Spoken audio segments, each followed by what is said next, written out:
आता पाहूया लोकसभेच्या रणसंग्रामासंदर्भातल्या टॉप 9 बातम्या। परळीतील सभेत उदयनराजे भोसले आणि पंकजा मुंडे भाऊक माझे वडील वारल्यानंतर मुंडे साहेबांनी माझं बोट धरलं म्हणत उदयनराजेंना अश्रू अनावर।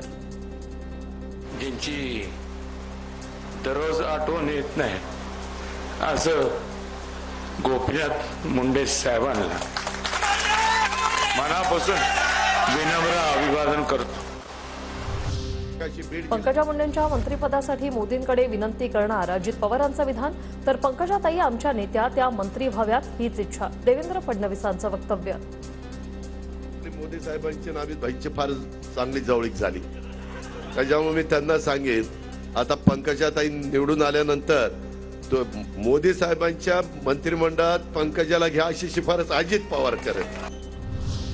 दोन पैसे हाती आले की काहींना मस्ती येतेच, तशीच मस्ती त्याला आली आहे। अजित पवारांचा बजरंग सोनावणेंवर निशाणा, तर दादा मावळ लोकसभा मतदारसंघामध्ये तुम्हालाही तुमचा मुलगा निवडून आणता आला नाही, बजरंग सोनावणेंचं अजित पवारांना प्रत्युत्तर। म्हणता मला मुलगी निवडून आणता येत नाही। मावळ लोकसभा मतदारसंघामध्ये कुणाचा मुलगा पराजित झाला दादा, याचा उत्तर महाराष्ट्राच्या जनतेला तुम्ही द्या। तुम्हालाही तुमचा मुलगा निवडून आणता आला नाही। राज ठाकरे देशद्रोह्यांच्या मांडीला मांडी लावून बसले, काही पक्षांची दखल घ्यावी अशी परिस्थिती नाही।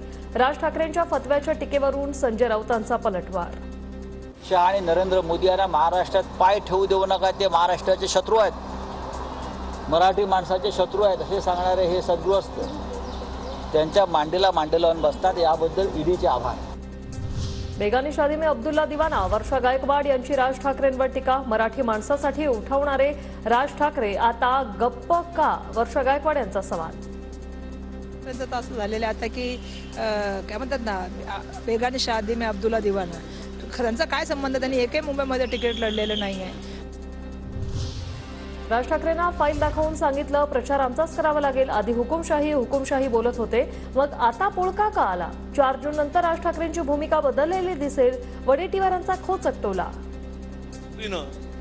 त्यांना दिल्लीत बोलवून फाईल दाखवून सांगितलं गेलं प्रचार आमचाच करावा लागेल, आणि म्हणून त्यांना त्या पद्धतीचा प्रचार करावा लागतोय। छत्रपती संभाजीनगरात महायुती आणि ठाकरे गटाच्या कार्यकर्त्यांमध्ये लढा, प्रचारादरम्यान समोरासमोर आल्यानंतर दोन्ही गटाकडून तुफान घोषणाबाजी, अंबादास दानवेंची सडकून टीका। पुण्यात पैशांचे ट्रक आले, फडणवीस आज कोट्यावधी रुपयांचं वाटप करतील, मवियाचे उमेदवार रवींद्र धंगेकरांचा देवेंद्र फडणवीसांवर आरोप। 2 दिवस राहिलेत, आज भारतीय जनता पार्टीचे लोक पोलीस गुन्हेगार दादागिरी चालू झाली, प्रचंड प्रमाणात पैशाचे ट्रक येऊन थांबलेत पुण्यात, आणि ट्रक देवेंद्र फडणवीस आज वितरण करतील, एवढे प्रचंड पैसा पुण्यात। धंगेकर वैफल्यग्रस्त, तसंच त्यांना स्टंट करायची सवय, मात्र पुणेकर सुज्ञ। धंगेकरांच्या पुण्यात पैशाचे ट्रक आल्याच्या आरोपानंतर मुरलीधर मोहोळांची टीका। कुठलं ते स्टंट करायचं, कुठलं ते असं स्टेटमेंट करायचं, मोठ्या नेत्यांवरती बोलायचं, मला असं वाटतं की पुणेकर हे पूर्णपणे सुज्ञ आहेत, त्यांना समजतं।